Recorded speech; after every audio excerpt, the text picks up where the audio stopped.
Are Boots Ennis and Vergil Ortiz the new boogeymen at 147? For years, it's been Terrence Crawford, right? All these guys have been skating, tiptoeing around the boogeyman, Bud Crawford, at 147.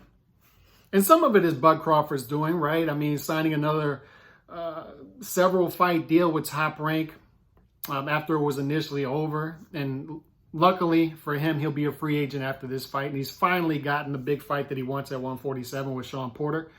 But there's been no real clean handoff at 147 since Mayweather and since Pacquiao was not as active late on in his career. There's been no clean handoff to another guy at 147. And that's due to the fact that in this talent-rich young division that they pitched to us 4 or 5 years ago, PBC on Fox, with all these young, talented guys in their prime, they somehow avoided each other this whole time because they were being paid the same amount of money to fight inferior opposition. So there was no real incentive for them to fight each other, unfortunately. And that's where we're at with boxing.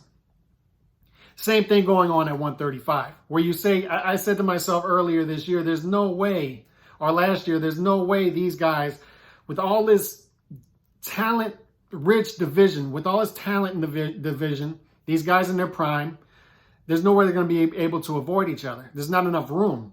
And yet, they've been able to do it. Besides Teofimo and Lomachenko fighting each other, they've been able to do it, and they've gotten away with it, unfortunately. Are Boots Ennis and Vergil Ortiz the new boogeymen in the division, particularly Boots Ennis? Because Vergil Ortiz, they're moving him along, fan-friendly style. I think he'll be able to get the bigger fights earlier than Boots Ennis will. Boots Ennis' style is a little trickier. And Vergil Ortiz will become a star quicker than Boots Ennis. So he's going to be able to dictate certain things and bring guys to the table, in my opinion anyway.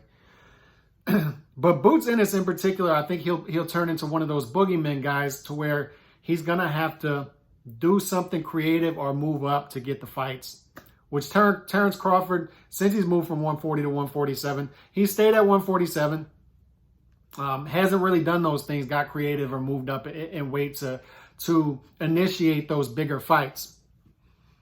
Not saying he should have, but it's just a suggestion. Look at what Paul Williams did when he was in his prime. Paul Williams was the boogeyman at 147 back then. Look at the 147-pound division about a decade ago, or a little over that. You had Mayweather, you had Pacquiao, you had Cotto, you had Margarito, you had Clottey, you had Quintana, and you had Paul Williams, among some others. Kermit Cintron. That was a deep, deep young division, even more so than now. Much more talented than now, to be honest. And these guys seem to avoid Paul Williams. So Paul Williams said, you know what, I'm going to move all the way up to middleweight.